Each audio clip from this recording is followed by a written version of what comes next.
Bonjour à tous. Welcome, everyone. This is the Black Elephant Experience. I'm Felix Marquardt, and today it is my great pleasure to welcome Aaron Good, who is a political scientist and the author of American Exception, Empire and the Deep State. Welcome, Aaron.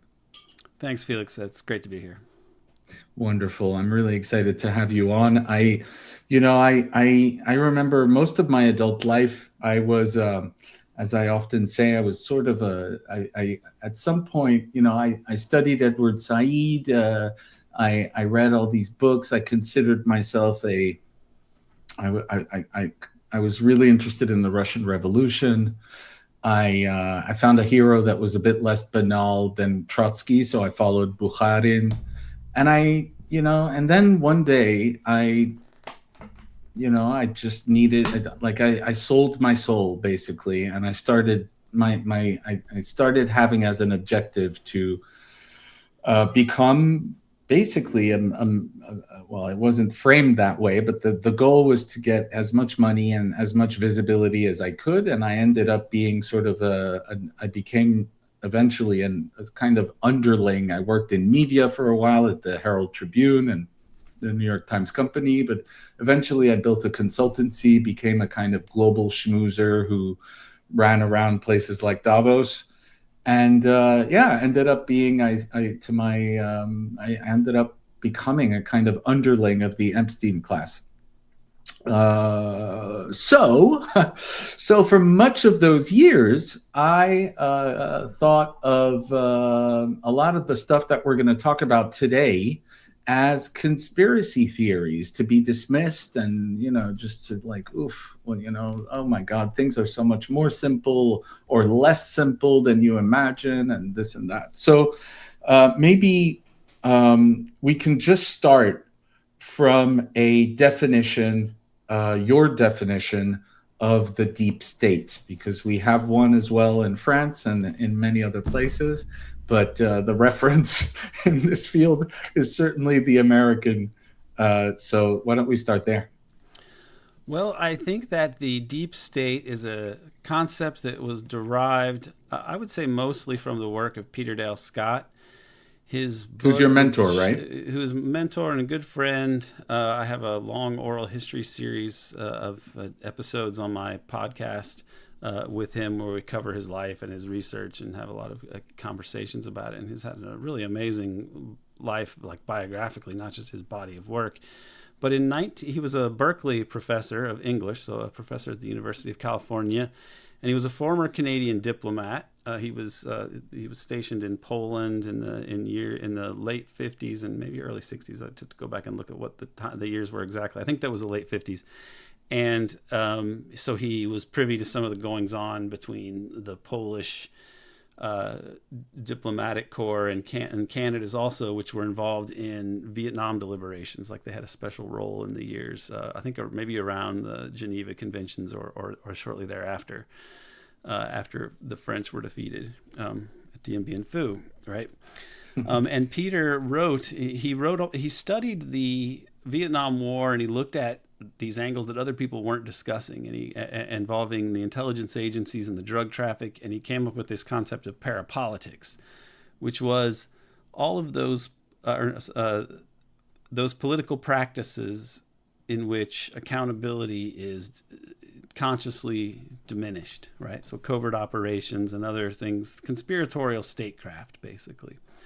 And he wrote about like Air America heroin traffic, the Kennedy assassination, Watergate, the decisions to escalate in Vietnam, these issues of the higher echelons of the U.S. empire, and the political actors involved and the political interests involved. And by the 80s and 90s, he's heavily involved in Iran-Contra research, and he got involved with the Kerry Committee investigating the connections between cocaine trafficking and the Contras. And he was involved in the 1970s efforts to have another investigation into the Kennedy assassination. So he's got a really amazing past and a history of activism and research in these areas. And in 1993, he published Deep Politics and the Death of JFK through University of California Press. It's one of the only academic press books on the Kennedy assassination from a critical uh, perspective that examines the possibility, if not high probability or virtual certainty, of conspiracy in that case, meaning simply more than one person involved in this assassination, right? Although in the Kennedy assassination, it's funny because you have two lone nuts. You have one lone nut who supposedly just gets up and shoots the president out of the window while he's driving by, pew, pew, pew, and then gets arrested. And then another lone nut comes and kills him, right? Which is one of the most absurd things ever, but we don't need to get into that. But Yeah, he because wrote, actually we should say that that was for and to some extent still is the sort of the main official story to this yes. day. No, well, actually, the second investigation by Congress found that it was a probable conspiracy. So that's the last official word on the case, is a probable conspiracy. And they just left it at that in 1979, This pretty is the much. Church Commission. No, this was in the aftermath. The Church Commission did have an investigation into the intelligence performance, the intelligence agency's performance in the investigation, and they found that the CIA and the FBI were terribly inept and or guilty of malfeasance, perhaps, in their investigation. And so that's what led to the creation of a second investigation, which was the House Select Committee on Assassinations. And they found, even though they were under a lot of pressure from Congress, and even though the lead counsel sort of seemed to be not very interested in getting at the truth, let's say, they still found ultimately that the assassination was the result of a probable conspiracy. But you fast forward to the early 90s, and Oliver Stone's film comes out in 1991, and Peter's book, Deep Politics and the Death of JFK, comes out in 1993. And he talks about a deep political system. And he says it marches parallel to or in tandem with the public system, the normal system that we think of democracy and the law enforcement system and so on, but that there's also a system in which political rulemaking and enforcement are conducted through official and unofficial channels, and policy can be carried out by other actors with no accountability, and the law can be overridden, etc. And so after that book comes out in the early 90s, and then later in the 1990s, you have an event in Turkey, a car crash wherein the head of the security services and a member of parliament and the head of the most notorious paramilitary terrorist, drug trafficking organization, the Grey Wolves, they're all in a car crash together because they were traveling together in Turkey. And it really is something that makes no sense. It would have been as though bin Laden and the head of the CIA and Lindsey Graham were in a car wreck together, and you'd have to try to explain it. Okay, it would be you'd have some explaining to do, and that's when the term Derin Devlet, I think, is the Turkish term, and it means deep state, and it comes about. But it's really an extension. Whether they were influenced by Peter's work or not, he was the main intellectual in the West who'd written about this the most insightfully and prolifically. So the deep state becomes a term in Turkey. It gets picked up and elaborated on by a Westerner first, Ola Tunander, who's a great Swedish academic, is a good friend of mine and of Peter's also. Really an amazing scholar. And he wrote this book, or this article, this essay about the deep state of the West and approaching the deep state of the West. And so Peter elaborates on that in a subsequent book in 2007, The Road to 9/11, which was also published by the University of California Press. And it's one of the only academic books that looks at a deeper and more sinister and, yes, conspiratorial explanation behind the events of 9/11. So Peter's a very radical academic, as mild-mannered and judicious as he is. What he says is very explosive. And he talks about the term the deep state, and he becomes famous, not famous, but he's written up in the New York Times about being the main American advocate for this. And he has, 15 minutes of fame that way. And I wrote about it when I started my graduate work. And for me, I'd worked on the Obama campaign, so I also was, aspiring for more like sort of mainstream success at one point in my life. And I worked for Obama. And when he, in 2009, quickly gave a nod to a coup in Honduras Hmm. and started these wars in Libya and Syria, and he bailed out the banks, but not any of the homeowners.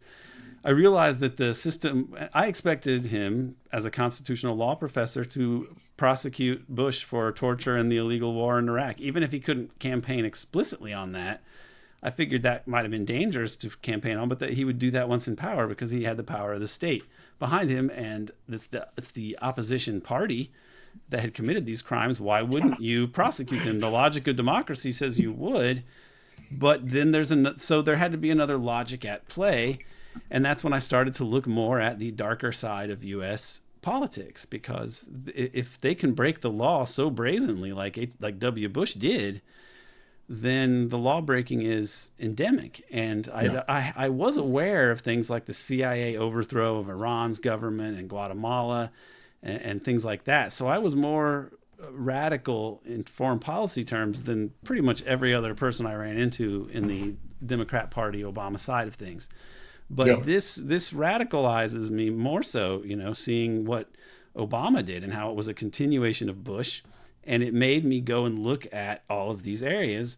And I befriended a radical academic in Florida named Lance DeHaven Smith, and he Hmm. liked my research, and he was very kind to me and encouraging. He was really well established. He'd written like 13 books, and he was written up in Florida as like the fourth in a Florida magazine as like the fourth most important scientist in Florida. And so he was really putting himself out there with this material, but he'd become fascinated by it. And I called him up and started talking to him, and he said, well, you know this stuff really well. We should communicate more. And I started going to conferences with him, and I got into grad school for political science and started writing about the deep state. So sorry if this is a bit biographical, but I'm just trying to trace this out over No, time. actually, I it's hope it it's helps a helpful. lot. No, it helps a lot. It's great.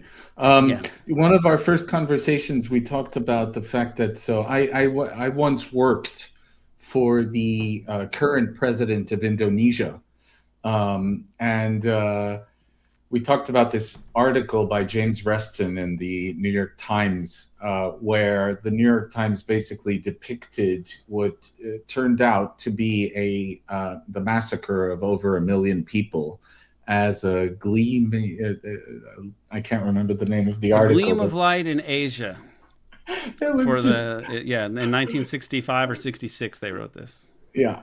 And so this is the moment, for background, when um, Sukarno, who is A sort of a nationalist. non-nationalist, non-aligned, who's willing to work with the Chinese, and working, and who is basically just wants, to be independent. A figure not completely unlike Mossadegh in Iran,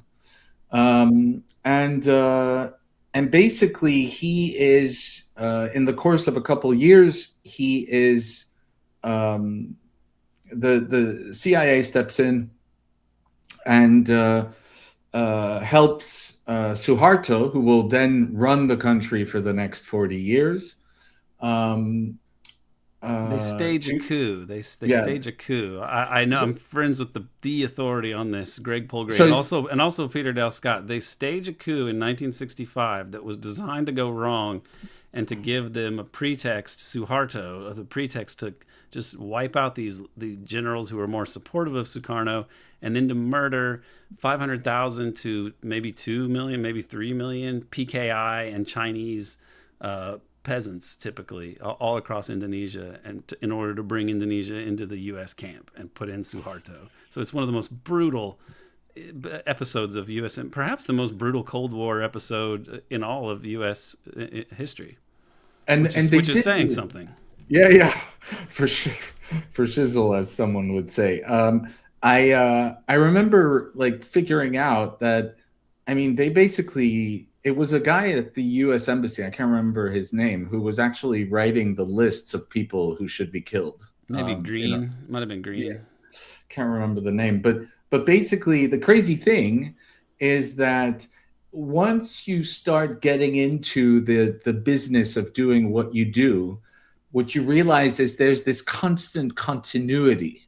So the president of Indonesia now was the son-in-law of Suharto, or is the son-in-law of Suharto, and he ended up running the Kopassus, sorry, so which were these death squads that ended up, basically killing a shit ton of people in Papua New Guinea and in Timor, East Timor. So maybe, yeah, can you tell us about like how continuity is one of the main features of the deep state? Sure, and maybe I'll do this by way of sort of the biographical aspect, and because that I was going through to get to a definition of the deep state. Sure. Sort of tracing it both biographically and also through other biographies like Peter. But the point is the evolution of this term from Peter's parapolitics to the deep political in the 70s, to the deep political system in the early 90s, to the later 90s, the Turkish adoption of this Darren Devlet or deep state concept to explain what had been exposed through this catastrophic fluky car accident, right? And then Peter's Ola Tenander's elaboration on the deep state as a Western phenomenon also, which really was what the Turkish deep state was all about. It was part of that Western imperial apparatus. That's the ironic thing, is that it's a Turkish thing, but even the Turkish thing is really a Western thing because it's connected to NATO and everything else, right? But when I see that there is this continuity, as you're saying, from across administrations, although in the Indonesia case, I will say there was not continuity because JFK was very friendly to Sukarno and even helped him to nationalize some of these industries away from being controlled by U.S. corporations. And he also even tried to get West Papua to become a UN protectorate for a time period until it could be turned over to the West Papuans. But when they assassinated the head of the UN, Dag Hammarskjöld, that became impossible, and so Indonesia was going to take it over, but Indonesia under Sukarno. And then Kennedy gets killed, and then that policy goes out the window, and they overthrow Sukarno. So there's a case where there's not continuity, unless you want to say the murder of Kennedy is what gave the continuity from Eisenhower to LBJ, which I will say is what happened. Yeah, exactly. So it seems that whether it's relations with Israel, whether it's Indonesia, there's a whole bunch of relationships that were salvaged or destroyed, depending on where you're looking, by the Kennedy assassination. So we'll definitely have to come back to Kennedy because that is definitely a moment So to get back to this deep state thing and the Obama continuity through some of my digressions here, but because Obama was so clearly Bush Part 2, and he went against all of his promises and so on, and he demonstrated that he was going to enable the criminality and even commit new crimes. It made me go back and look at the criminality of the state. And so I go into graduate school and I write a paper that comes up with my way of trying to explain it. And this is published in 2015, so Obama's still president. And I talk about the tripartite state, and this includes the deep state. So there's the democratic state that we are taught about, which is Congress and the Constitution and the Supreme Court and the president and separation of powers and blah, blah, blah.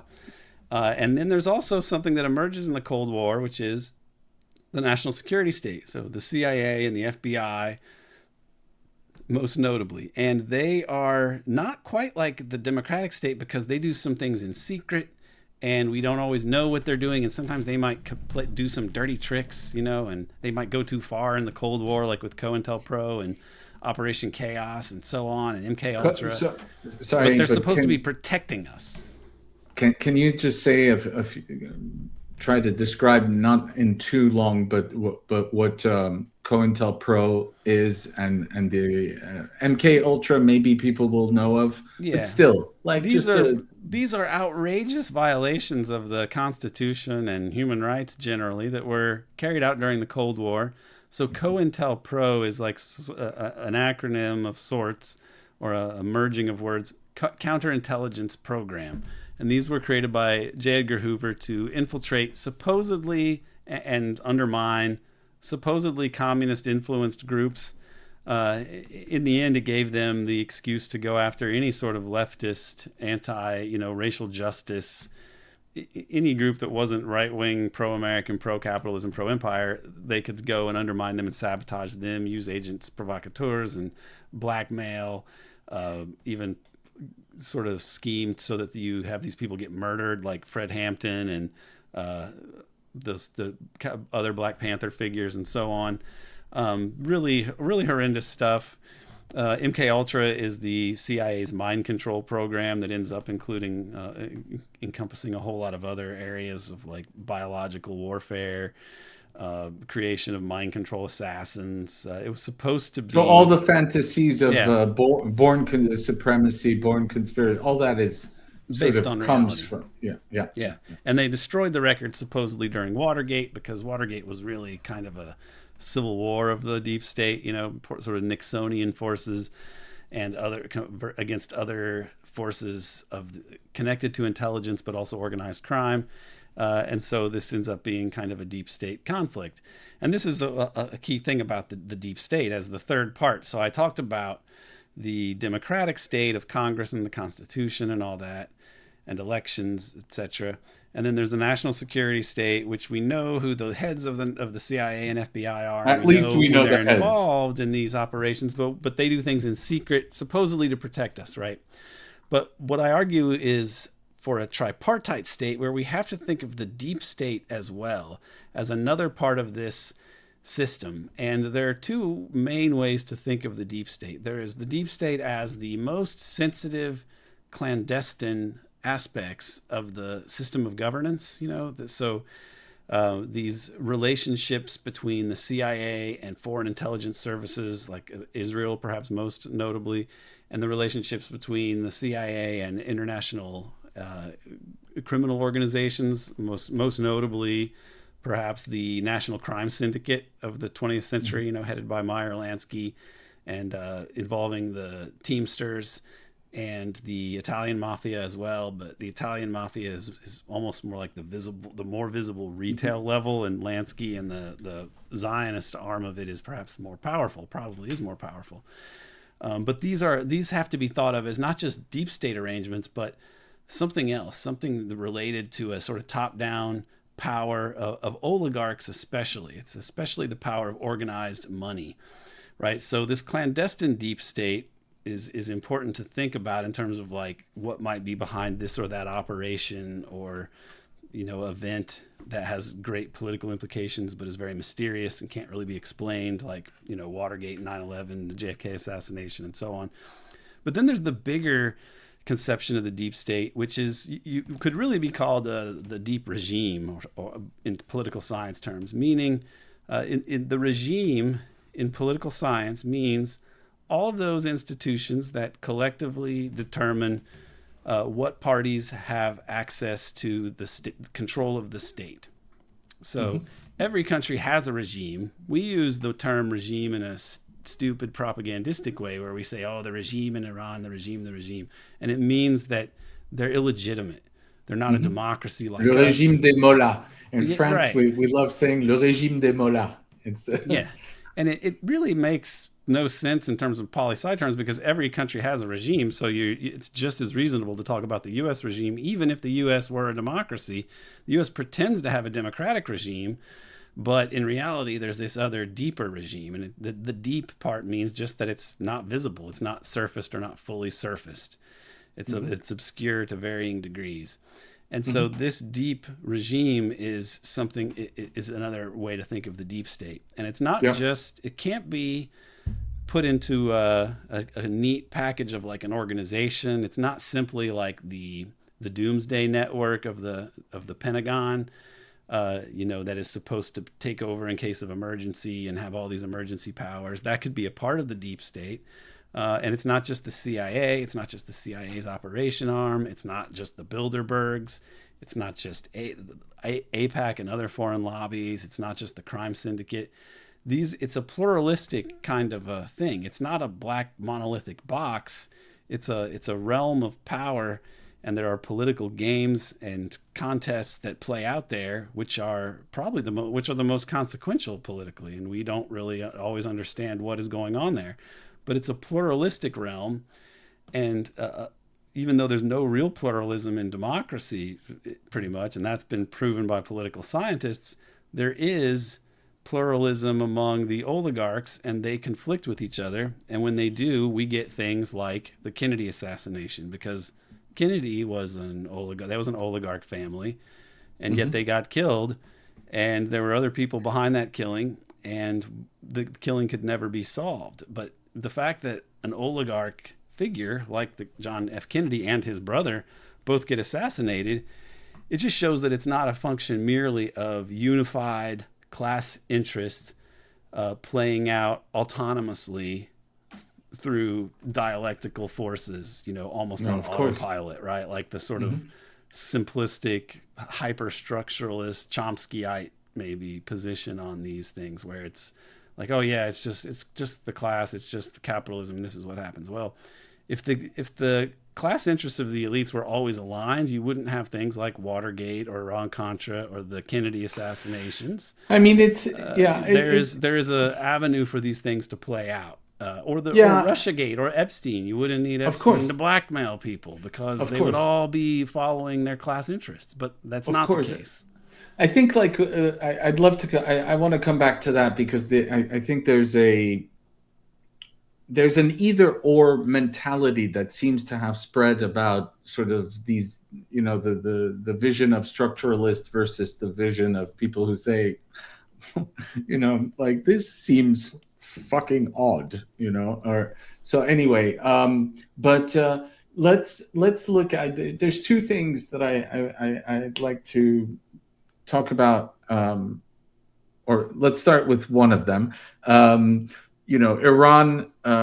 is obviously at the forefront of everyone's minds at the moment. It looks like we are going back to war, that this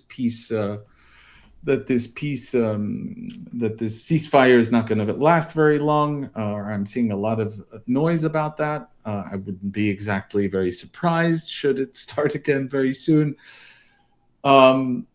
I think one thing that in France people are absolutely not aware of is the fact that Jeffrey Epstein was very much involved in one of the biggest scandals of the 80s relating to America and Iran, like the Reagan administration and Iran. And I would love you to tell us the story of that, because I think it sort of gives you an insight into the fact that this whole these threats against Iran, they're not new. Like there's a long history of relations and of very strange occurrences between Iran, Israel, and the U.S. So maybe you can just tell us the story of the Iran-Contra and Epstein's involvement in it. Well, there are others who are more steeped in Epstein that could give you better details about it. But what happens in the late 1970s, it's a time of conflict in the U.S., and the deep state is especially in the West is especially conflicted because of the aftermath of Watergate and the investigations after Watergate. And the CIA operations arm is scrutinized like never before.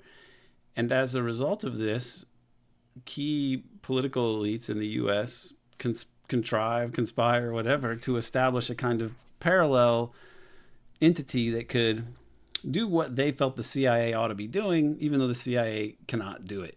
So this is a good case of a deep state enterprise, because you definitely can't say it's the security state, and it's definitely not the democratic state. So here we have some other third kind of political formation that we have to think about, or a regime of a sort, which is this ad hoc creation of the Safari Club, which is comprised of people in French intelligence, generally right-wing figures in French intelligence, U.S., Iran, Saudi Arabia, Egypt, Pakistani, and so on. And this is to deal with the breakdown of the previous system created by led by the CIA, clearly, that had gone on for a couple decades into the Cold War, into a few decades into the 70s, and that got sort of temporarily inconvenienced because of Watergate. And so Iran and the breakdown of Iran. And what's interesting is Richard Helms, one of the key figures, was in Iran while they're establishing all of this. And Richard Helms was CIA. He was the CIA director. He was fired by Mhm. Richard Nixon because for a number of reasons. But Nixon also felt like he was probably aligned with the forces in the CIA that Nixon believed were behind Watergate, which is a fascinating thing to think of anyway, that Nixon actually believed that Watergate was the CIA trying to get him. And in fact, he tried to get JFK assassination secrets from the CIA specifically so he could have power over the CIA, and they would never give these to him. So it gives you a sense of even what Nixon's understanding was of these entities. Like even presidents. And what is yours? What is yours regarding that? Oh, I think that there were elements of the CIA that were behind Watergate, and I think James Angleton seems to be the key point who connects to most of these actors. If I had to guess specifically what the burglars were doing to so Maybe spectacularly inculpate Nixon, I think that Angleton was probably the guy, and what he was doing down there in counterintelligence and as the liaison between Israel and the CIA is still subject to great debate. But Nixon was correct that dark forces in the intelligence community were behind Watergate and it becoming the scandal that it did. At least he didn't get assassinated, but when he would get drunk and talk to his biographer, Frank Gannon, the guy that did his memoirs, ghost wrote his memoirs basically, Gannon would say, what was really behind Watergate? Who did this? And Nixon would say, the same people who killed Jack Kennedy. So, which is quite plausible when you look at these actors. I mean, for example, one of the Watergate burglars, Frank Sturgis, who was arrested for breaking into the Watergate, he was involved in the immediate aftermath of the JFK assassination, working with Cuban exile groups and mob-connected actors to immediately try to pin the assassination on Cuba.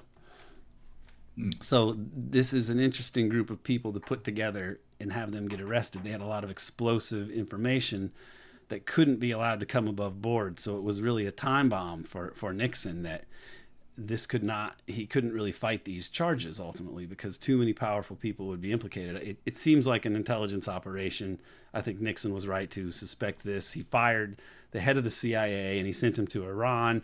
And then later, this guy, Richard Helms and others, they create this new CIA that's not the CIA, the Safari Club. And what they did in Iran around this time. It's like a transnational. It's like a transnational CIA venture kind of thing, right? Except the CIA is already transnational. It's just more of a independent, privatized to what and to who.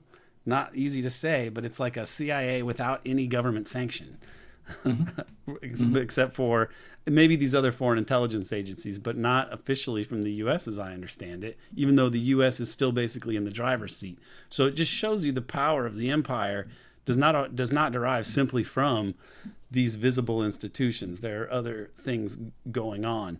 Now, what happens with Iran-Contra and the French role in it, and I could quote, there are other people who could talk about this in more detail, but I know one of the main actors in this milieu was a Frenchman, Alexandre de Morange, and he was the head of the Cercle or Le Cercle, which is this right-wing organization that involves people from other countries, but it's a very hard-right, basically fascistic political organization of elites. Le Cercle, right? Yes. Yeah. My French is no, don't worry. But this is the group, and he's involved in the October surprise scandal, for example, which was where. Can you tell us about that? The people connected to the Reagan administration, like his CIA director and George H.W. Bush, were involved in negotiations with the Iranians to make sure that they did not release the hostages that they'd been holding. They took the U.S. Embassy personnel hostage for good reason in 1979, because they didn't want another coup like 1953. And then it turns into this big scandal. But these right-wing, and it really damages Carter's presidency, these right-wing figures connected to Reagan, they conspire to negotiate with the Iranians to say, don't release these hostages until after the election. We'll give you a better deal. Which is what happens. They do get released immediately. They get released basically right as Reagan is being sworn in. So this bedeviled Carter, and caused him, in part, to lose the presidency. Another weird French angle to this era is that the Ayatollah was staying in France, and then his entry into Iran was fortuitous for those who would have preferred Iran be run by an Islamist regime rather than a progressive nationalist, socialist, left of center kind of regime. So it's very interesting to ponder that. But whatever they thought they were going to get with the Ayatollah, I think history has shown that it doesn't. They don't always get what they want when you look at what Iran is today. And during the 1980s, you have this Iran-Contra scandal, because immediately after very shortly after Iran, the Shah falls, you have the Iran-Iraq war, in which the U.S. gave Iraq the green light to attack Iran. And this war lasts through most of the 80s, and it's 8 years. A war. It kills about 1 million people, and Iran is being backed secretly by Israel at this time, which is another very bizarre thing. And that relationship lasts until about 1992.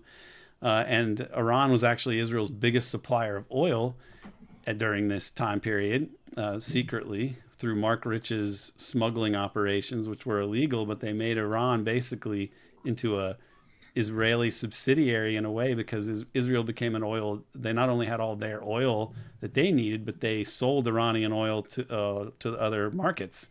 So just to step back, so you have Israel suddenly for 12 years selling oil on the international markets. I think it's pretty well known that Israel has no oil, or at least didn't have any oil. I think they might have gas now, but which they're stealing. But anyway, that's what they do. Yeah, that's what they do. But so for 12 years, this is going on, and no one's like, what the hell? Like, where's this oil coming from? Yeah.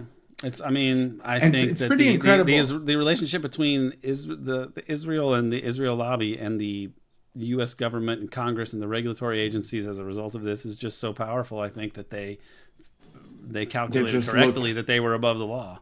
Yeah. And look, Mark Rich, for all of his crimes, he eventually gets a pardon from Bill Clinton. Yeah. So for people who don't know, Mark Rich is the guy who founded Glencore, which is one of the biggest. How do you call it?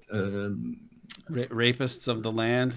Yeah, I'm sorry. Rapists of the commodities. Commodities. Mining and exactly. Commodities. Yeah, so it's one of the biggest mining companies in the world, and they are so the founder of this thing, which weighs like hundreds of billions, gets a pardon right before Bill Clinton leaves office. Yes. Just the most absurd pardon of that presidency, pretty much. So this is the guy who is at the heart of all this Iranian oil being sold on the on the international markets via Israel. Yes. A secret pipeline on the east, so they didn't have to go through the Suez Canal. It's on the east side of the Sinai. It's the Eilat Eshkelon pipeline that was very obscure, because a friend who was connected to the oil industry, and he worked in Iraq for the oil ministry, Gary Vogler. He wrote this in a book that he asked around to all of his friends, and none of them had even heard of this pipeline. So this is like this unwritten, still unknown aspect of the history of that era that is, involves some pretty key figures. Also, Mark Rich's lawyer, who got rich representing him, was Scooter Libby. Dick Cheney's chief of staff. So this is a incestuous network Continuity. that Yeah. makes a lot of people really rich. So not all of them have to be dedicated Zionists like Ben Gvir or whatever, talking about the seat of Amalek. A lot of these are people who might be just mercenary, bought off, greedy, whatever, and that's the way these things kind of operate. But in the 1980s, when you had the Iran-Contra operation going, wherein the U.S. was through Israel and Saudis selling arms to Iran in exchange for So some maybe, hostages being released.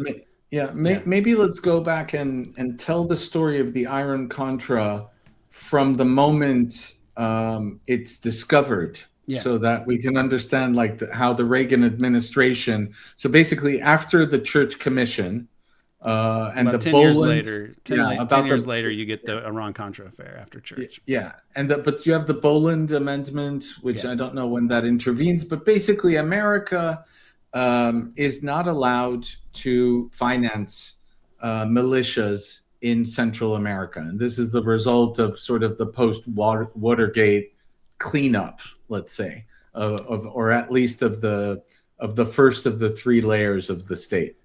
Right. And to be honest, I'm now more skeptical about accepting any conventional narratives about these events. So Mm-hmm. who was responsible for the Boland Amendment or why they would have done it, I'm not quite certain. I do it is pretty clear that the groups that were human rights groups and so on were in favor of it, and of course the U.S. shouldn't have been supporting these kind of entities.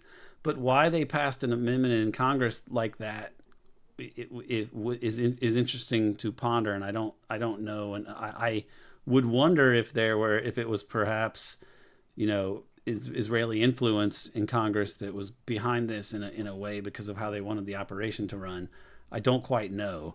I So think that a you lot mean of like basically this sounds like a possible twist in a civil war in the deep well, state is a yes. ish? There Yeah. are conflicts in the way that the deep state is going to be structured that I think underlie some of these conflicts, like Watergate. For example, in 1970, the U.S. finally indicts Meyer Lansky. He flees to Israel, and he stays there until 1972. And it's a very strange thing. Nixon had some antagonism with he declared the war on drugs, and he prosecuted Lansky. That was upsetting an arrangement with the national security state and the organized crime. And Nixon had his own mob connections, but one interpretation of this is that it was going to be a restructuring of the crime syndicate, and they were going to cut Israel out of their role that they had because it was too compromising for the U.S. Perhaps in the wake of the Six-Day War, where they realized Eisenhower's policy and the more sensible policy of balancing in the region and not letting the greater Israel people turn the U.S. into a pariah in the region, that policy was overridden. That was a total reversal. What LBJ did in the Six-Day War was a total reversal of Eisenhower's policy, which we saw in the Suez Crisis. The Suez Crisis gets repeated in '67. And this time, the president is a total Zionist, and he lets Israel steal a bunch of land, and which some of which it still occupies today, which includes Gaza and the West Bank. And so Yeah. it's perhaps part of what was behind the prosecution of Lansky was the realization that being so intertwined with a Zionist asset like Meyer Lansky, who was basically one of the founding fathers of Israel, he and Jimmy Hoffa were very much responsible for the weapon flows that allowed the Zionists to carry out the Nakba and so on.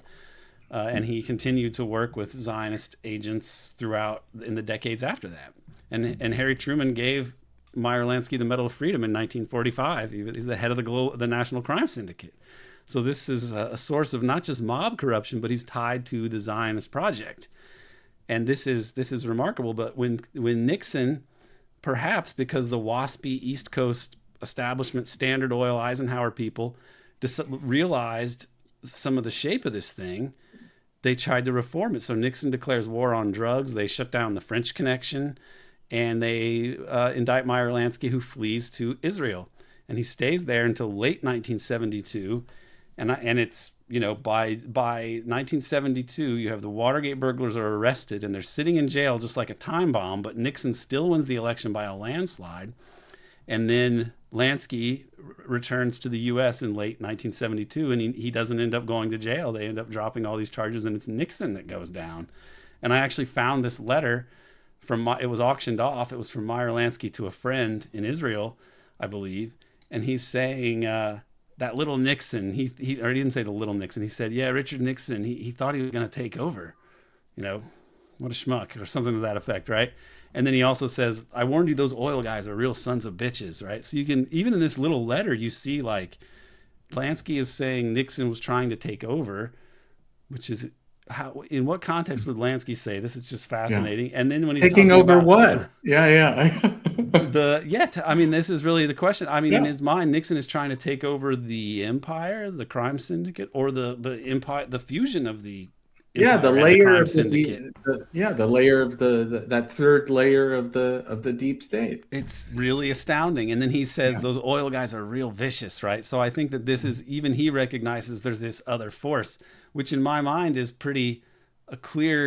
a very good snapshot of two giant deep state forces, which are nationalistic, generally speaking, American oil companies, Standard Oil, Rockefeller, all of this, the people that Eisenhower's, realist imperialism would have represented.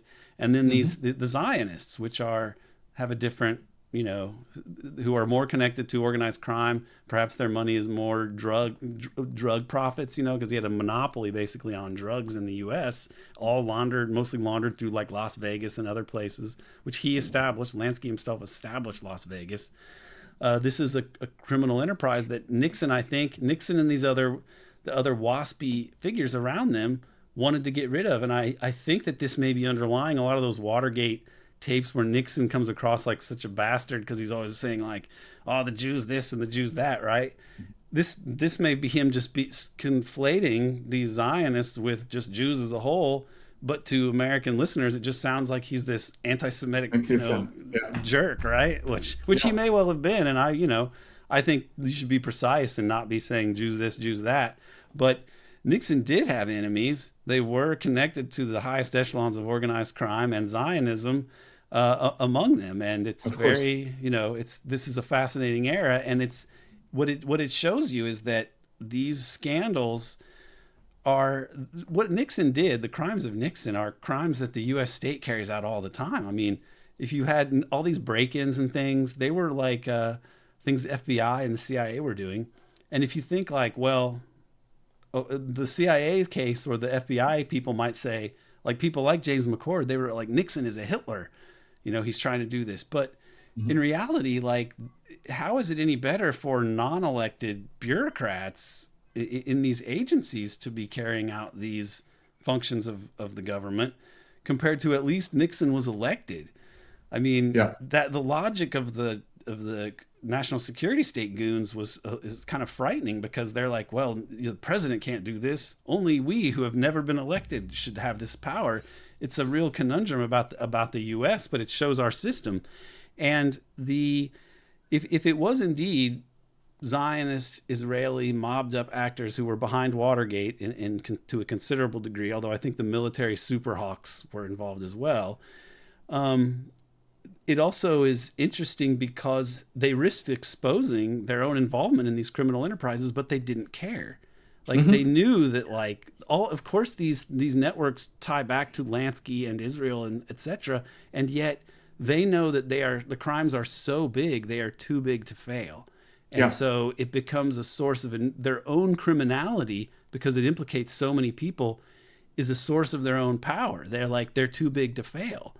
And I think that this happened not just with Watergate, but with Jack Ruby in jail, because he was really a syndicate guy. He wasn't an Italian guy. He was Jewish, connected Jack Ruby, who's the man who killed Lee Harvey Oswald. And by having him in jail, with his ties to the crime syndicate, to the Vegas mob, to the key figures in the mob in L.A., people like Mickey Cohen, you couldn't investigate it, because if you did, you would expose the fact that the U.S. was the U.S. government was in bed and totally corrupted by, at the highest levels, the National Crime Syndicate.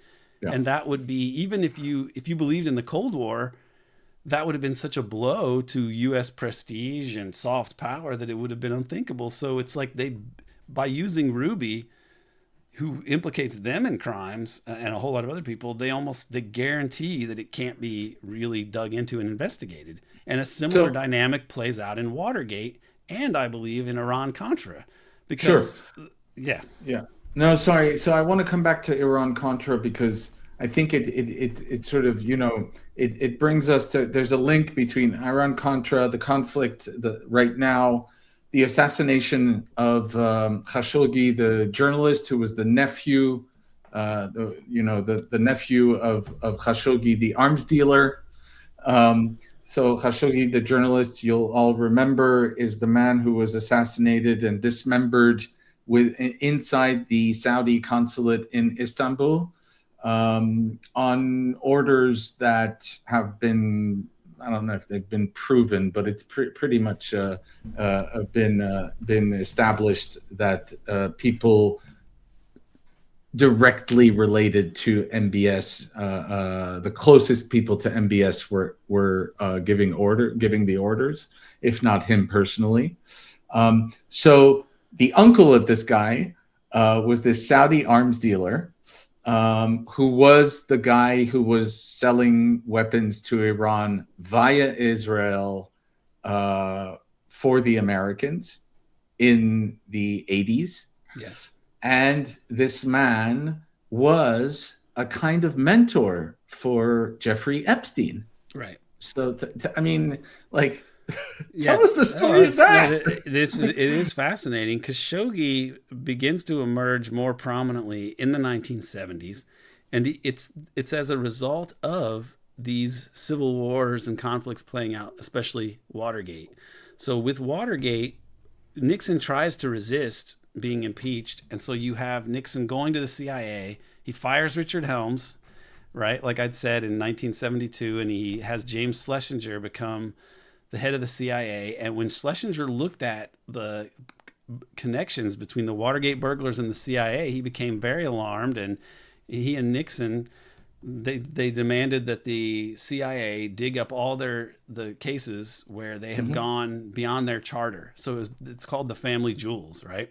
And it's all the CIA's darkest secrets, because Nixon and Schlesinger realized that somewhere in the bowels of the CIA and in the recesses of the CIA are the people that are trying to get Nixon with Watergate, because of the connections between the burglars and the CIA. So the CIA director himself realizes his agency and figures in it are involved in Watergate, and that in order for him to control his own agency at the request of the president, he has to get a bunch of dirt on them so they know what they're involved in.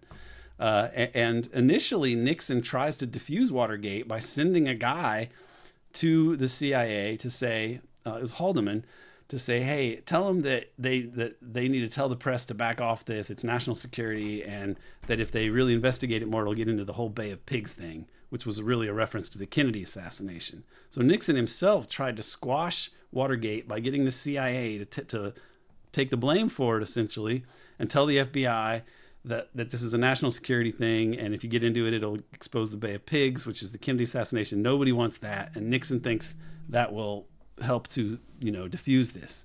Okay, so this is quite notable. They dig up the family jewels in 1972, 73 when it's not going away, and they start leaking this, and it causes scandals in the press and so on, because these crimes are being revealed that the CIA had committed, and then more leaks are coming out about Nixon's crimes. And so the press, which is still, sort of functionally as a liberal journalistic entity to some degree, they investigate Watergate, and then you have these investigations after Nixon resigns to deal with all of these crimes that have come to the fore. And Khashoggi's taking advantage of this. Well, yes, because they investigate things that the syndicate arrangement had been destroyed, basically, but through the Safari Club and other entities, they had to keep the dark side of the empire going. The dirty tricks, the murder, the sabotage, the bribery, the sexual blackmail, all these things that the CIA and its extended universe are doing to maintain capitalism. I mean, it just doesn't. What the U.S. does could not function without criminality, dirty tricks, murder, blackmail, every other crime under the sun. And so once Lansky is sort of sidelined, and it changes this relationship, but a new network emerges. And one of the old networks was a Lockheed CIA bribery network that used arms deals as a way to also get involved in clandestine politics. This was used, for example, in Indonesia in the 1960s. And one of the ways we know that Suharto was a U.S. stooge was that in the months before the coup, Lockheed bribery funds were funneled away from a Sukarno supporter to a Suharto supporter. This is something Peter Dale Scott discovered, so it's pretty clear evidence. But this bribery network was investigated by Congress, and so it had to be shut down. The old Lansky syndicate had to be changed because Lansky wasn't there. And so you have this new arrangement where, in a sense, Khashoggi assumes some of these roles that were previously played by other entities, like the bribery of the Lockheed network. Khashoggi's new network becomes that. And the sexual blackmail. I mean, he had this yacht with all these women on it, and that was a way to, he had like a harem basically, right? And he would get blackmail on people. The person who took down Gary Hart's 1988 presidential campaign, Donna Rice, this blonde, one of the famous, he was the Democratic nominee. Yes, and he was a reformer, sort of in the Kennedy mold, right? And he was looking to be the strongest candidate. He was the most charismatic, and he had gone after, the people in the church. He'd been on the church committee, so he knew how these things worked. And in 1988, he gets busted. He gets set up basically with this model named Donna Rice, who was one of the many sort of famous bimbos of the 80s. There are a number of them that pop up in weird ways, and they become news items, right? But she had previously been on Khashoggi's yacht, right? And she later in life married some very rich guy and she ran her own NGO that dealt with trafficked persons.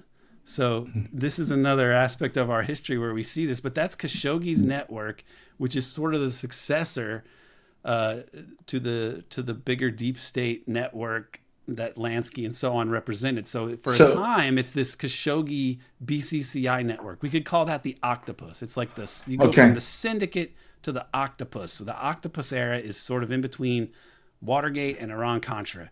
And then it gets kind of blown apart. And then what you could call the Epstein network emerges. But Epstein had previously been part of this Khashoggi era, octopus era network. He's a player within Iran-Contra. So how does Epstein meet Khashoggi? Through Maxwell, or is this that before? I don't know. Somebody who is more versed in all of the Epstein lore could tell you that. But he was involved. He was a player in that era in Iran-Contra, and Iran-Contra involved Israel. And it didn't have the Lansky people as the center of it, but it's worth noting that if you in Peter Dale Scott's book American War Machine, he discusses how in the 1980s Khashoggi was famous for going to the Sands Casino, which was a Lansky joint, and now it's owned by the Adelsons. But in the 80s, Khashoggi would go there, and he would just lose hundreds of thousands of dollars for nights on end, which I think was a way to I think after the Watergate and everything else, you had to have some new arrangement worked out with all these old players, the Vegas mob, and so on and so forth.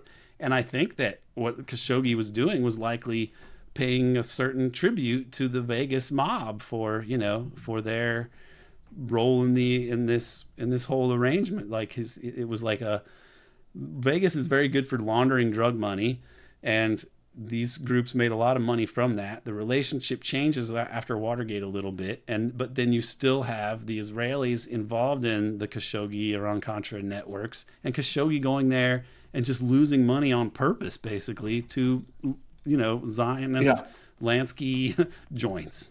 So I want to explain again for an audience that's not familiar with the Iran-Contra. Basically, a plane is shot down by the Sandinistas, which is this revolutionary movement in Nicaragua, and that when that plane is shot down, it becomes public. Americans find out that, contrary to what has been set in motion by this amendment, whereby America is supposed to no longer fund insurgencies in Latin America. It turns out that they are trafficking cocaine, That doesn't get and exposed. That's the more that's controversial part. But definitely the okay. selling arms when they're not supposed to, and negotiating Okay, for hostages when they're not supposed to. right, and this links directly to Iran. So can you explain to can you explain the link Yeah, between how America was selling weapons to Iran illegally. while illegally, while at the same time supporting Iraq and selling chemical weapons to Iraq? And giving them Uh, chemical weapons precursors, etc., and yeah, lots of yeah, weapons in and general. yeah, which the Europeans were very happily helping with, the Belgians and the French and the The Germans Germans, yeah. especially. And so America's selling these weapons to Iran and then using the money to finance the counterinsurgencies against the Sandinistas in Nicaragua. Yes. And what is exactly the role of Epstein in this? And what does he do with the sort of there's this whole insane thing with the aviation company, the planes that were used to deliver Yeah. these weapons to Iran end up in Ohio and owned by the main sponsor, the man who's famous now as being the guy who turned Epstein into a billionaire. Right. So just to the quickest summary of the criminality of Iran-Contra, just if I could put it into a capsule here, there was an embargo against Iran. The U.S. was not allowed to sell them weapons after taking the Iranian hostages. Also, the U.S. is not allowed to negotiate with terrorists. That's the official policy, and I think that there's laws behind that as well. So they were not allowed to sell them weapons, and they were not allowed to negotiate with terrorists over hostages, and yet they were selling them weapons illegally in order to illegally negotiate with over the release of hostages. Furthermore, they took the money from these illegal weapon sales and used the money to support the Contras in Nicaragua, and that itself was also illegal. So these are illegalities upon illegalities. But it's worth noting that the U.S. national security state is constantly breaking the law, and that was never not the case, even after Watergate and after the Church Committee and everything else. So the fact that the U.S. national security state and the CIA is breaking the law is not newsworthy in any way, shape, or form. Nothing they did in Iran-Contra is different from stuff that they did before and after Iran-Contra.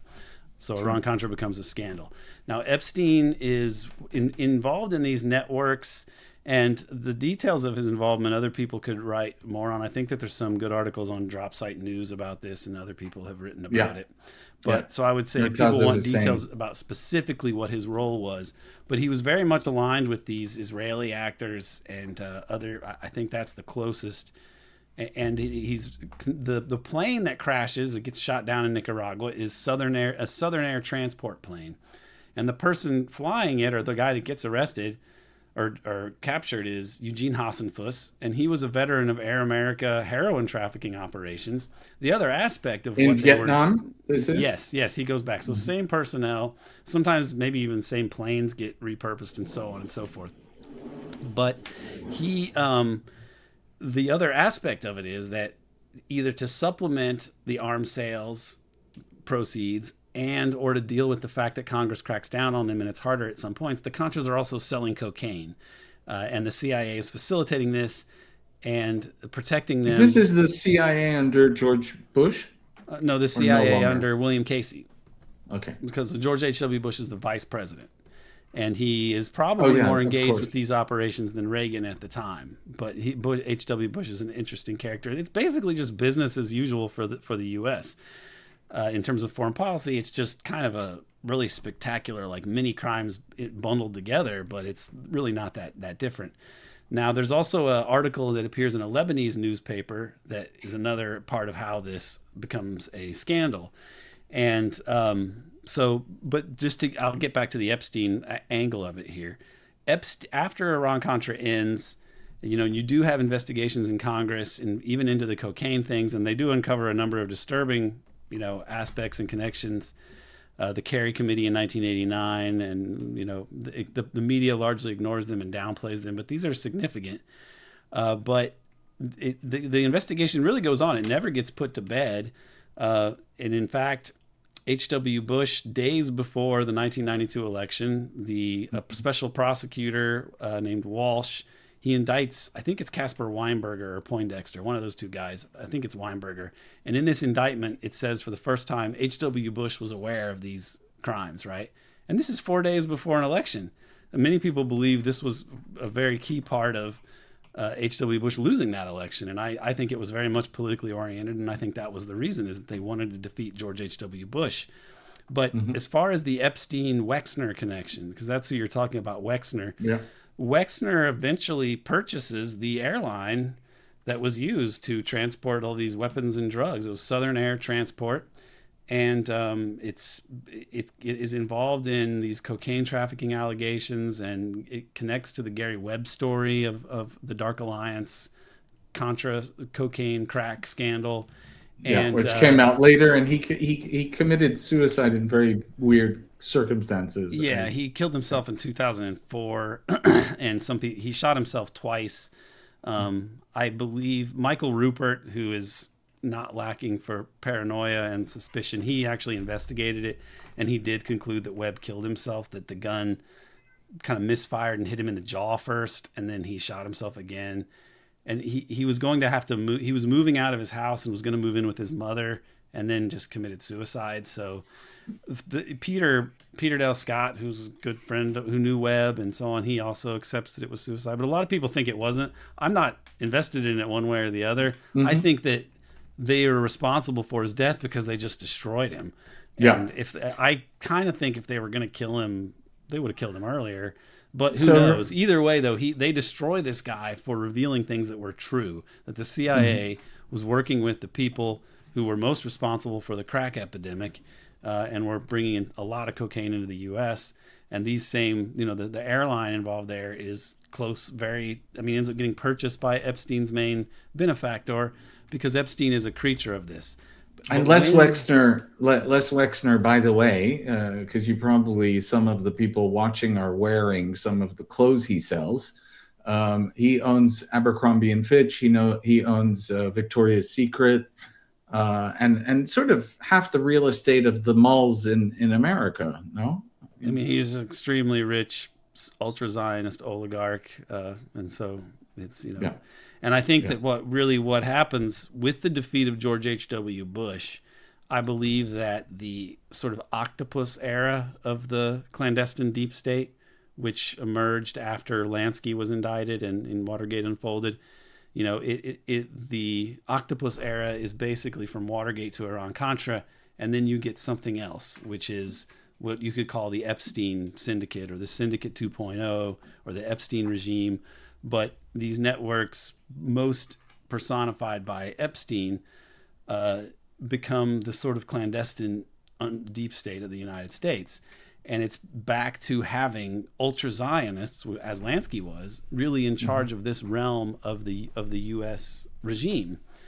And that, to me, is what is notable about it. I believe that Iran-Contra became a scandal that it was due to the neocons and the ultra-Zionist factions of the American deep state and the oligarchy. Because Reagan in 1980, around the late 80s, when Iran-Contra unfolds and breaks, this is when Reagan has already been disgusted and told them to stop bombing Lebanon, right? Like, just outright, stop doing this. I don't want to see a Holocaust on the front page, right? That upset the Zionists. But also, there's a recognition that they should recognize the PLO and realize they have denounced terrorism and they need to be negotiated with for a Palestinian state. And the Israeli position had always been, we don't have a partner for peace. They're just terrorists. We can't negotiate with terrorists. And so the PLO denounces terrorism, but the Zionists are still saying, no, they didn't. It's fake. They're still terrorists. But then Reagan says, well, we're going to recognize them. And he only does this after the election, and it's like his last act as president is to recognize the PLO. And Zionists are freaking out about this. And then a few months later, George H.W. Bush sends his Secretary of State, James Baker, who's an oil man, a waspy guy, kind of harkens back to Eisenhower's Standard Oil Eastern establishment, Rockefeller type of American imperial capitalists, oligarchs. Yeah. And he goes down to AIPAC in May of 1989, and he says, it's time to put aside once and for all the unrealistic notion of greater Israel. He says this to AIPAC. Well, this is the exact, that's their whole raison d'etre, is this greater Israel thing, as we see now. And I believe that this is the reason for why the Iran-Contra scandal, in the first place emerges as this big affair, because it involved Israelis. And it's common knowledge, by the 1980s, they have a stranglehold over Congress, by and large. Mm-hmm. There's no way that Congress would have aggressively investigated Iran-Contra if the Israel lobby would have said, you can't do this. This will expose expose us to all sorts of bad consequences. You can't do this. There's no way Congress would have done that.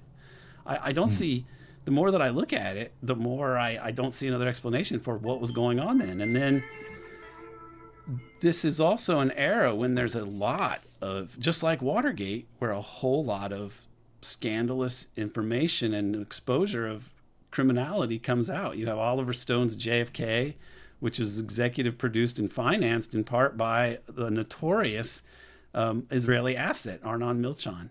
You have the Danny people feeding all this information to Danny Casolaro about the octopus. People. No.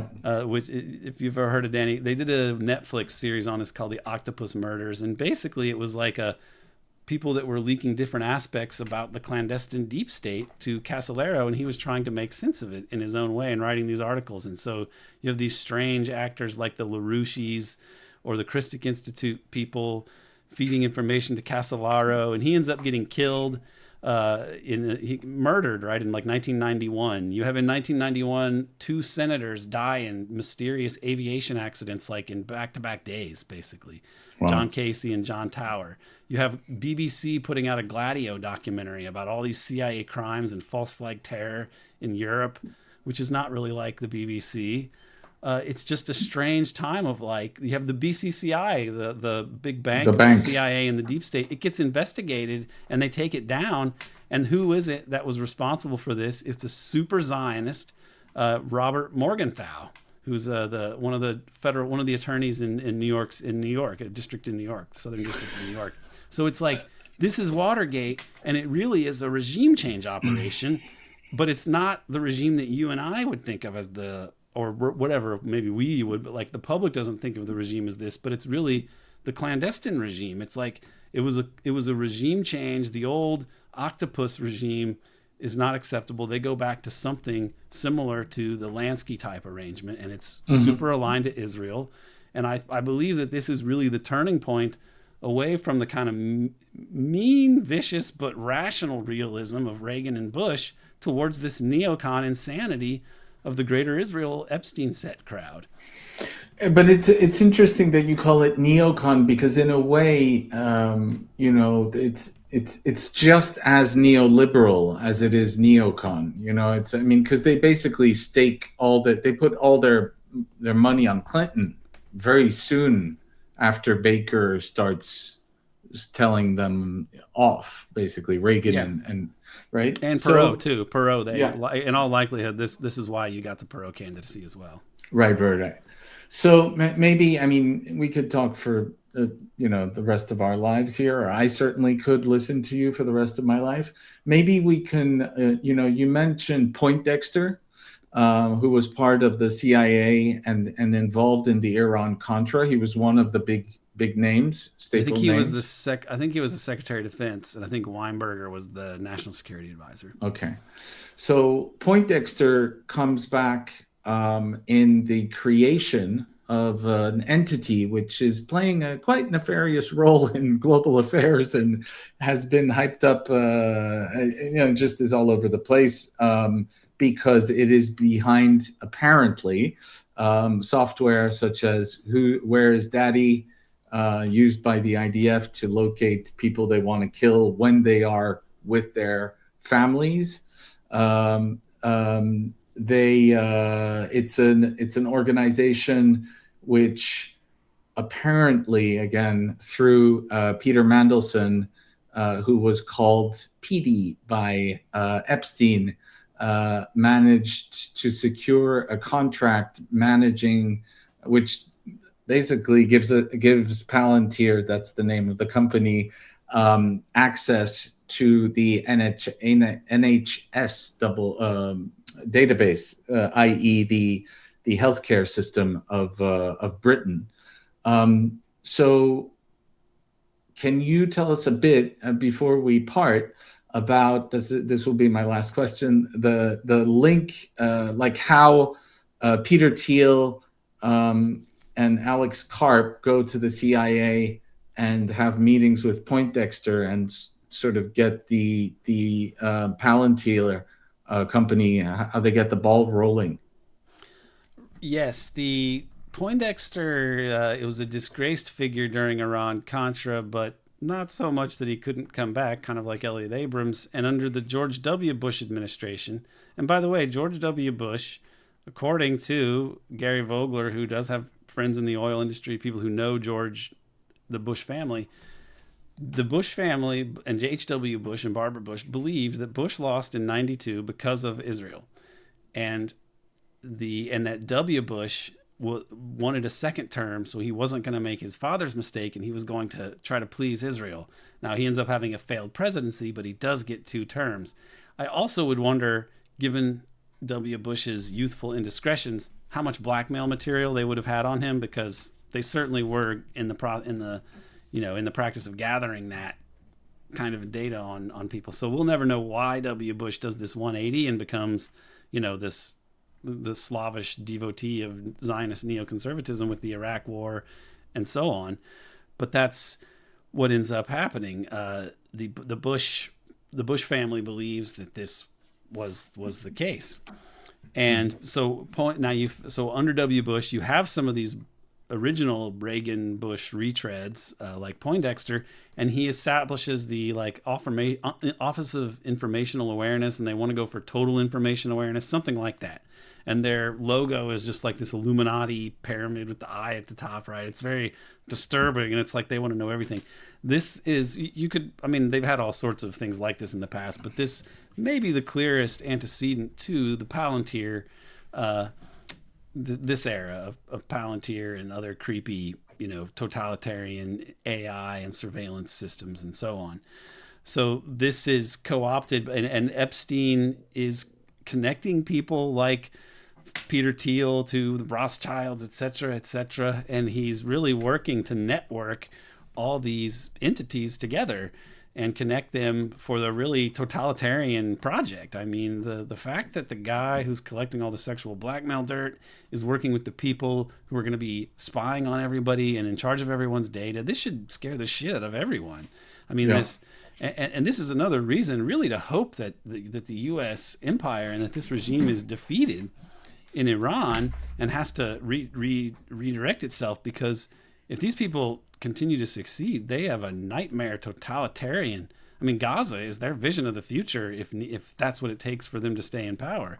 We've seen it. We can't pretend we didn't see it. And the Epstein network and its connections to the surveillance state and these ghouls like Robert Altman and Thiel and Musk, these super rich billionaire oligarchs who themselves are billionaires largely because of government contracts, as though and yet they use that money to also bribe politicians. It's this disgusting cycle of corruption that characterizes this whole regime at the moment. And this is their project, the global dominance and greater Israel dominating West Asia seems to be falling apart. But, we want to understand these guys and the genealogy, the historical ancestry and currents that they follow to understand what's going on. And it's not really a question of the tail wagging the dog or whatever. You're talking about Western oligarchs who are Zionist. A lot of them are Jewish Zionists, and they're tied to the mob, and they have essentially blackmail power over the U.S. regime because the U.S. regime is so criminal and corrupt institutionally, and it can't Yeah. allow these secrets to come out. And so they will play chicken with it. I mean, that's where I believe that the Epstein stories being leaked by pro-Israel people like Murdoch, those outlets right in the run-up to the Iran war, that should be instructive. And if you look at Hmm. Watergate, Iran-Contra, Jack Ruby, they have no problem playing chicken and risking the exposure of their own crimes because they are in service to the bigger crime, which is U.S. global imperialism. Yeah. So this is something scary, and hardly anyone, I mean, I don't think anybody has really hashed out Iran-Contra the way that I have, because Peter, who is a genius, I don't think I could compete with Peter in terms of research skills and diligence, but he would never talk about Israel in detail. So all of his work is full of these threads that, if you pull on them, they lead to Zionism and neoconservatism and the Syndicate and Lansky, et cetera, et cetera. But he wouldn't do it. But I believe that the deep politics and the deep state conflicts and intrigues are key to understanding how we ended up with this insane regime that we have right now, in particular with Donald Trump, who is a horrifying figure. And Hmm. the bigger question is, what kind of constellation of forces could put him in office and keep him from being immediately removed? And I think that this understanding of deep politics and the evolution of the deep state and the conflicts over the deep state is the best way that I have come up with to try to explain it. No, it's a great way to end. Thank you so much, Aaron. I hope to have you back very soon because there's there's so much more that I want to ask you about. But this was truly amazing. Thank you so much. And yeah, until soon, my friend. Thank you, Felix. I hope that that was comprehensible. I'm very immersed in these things and a specialist, but I hope it makes sense to people who who are educated observers of this, but are normal people, not like me and you. I'm a lot like them, and I got a lot of it. So my hopes are high, but you know what? We'll encourage people to leave questions in the comments so that we can address them next time you come around. Thank you very much. Thanks so much. Bye.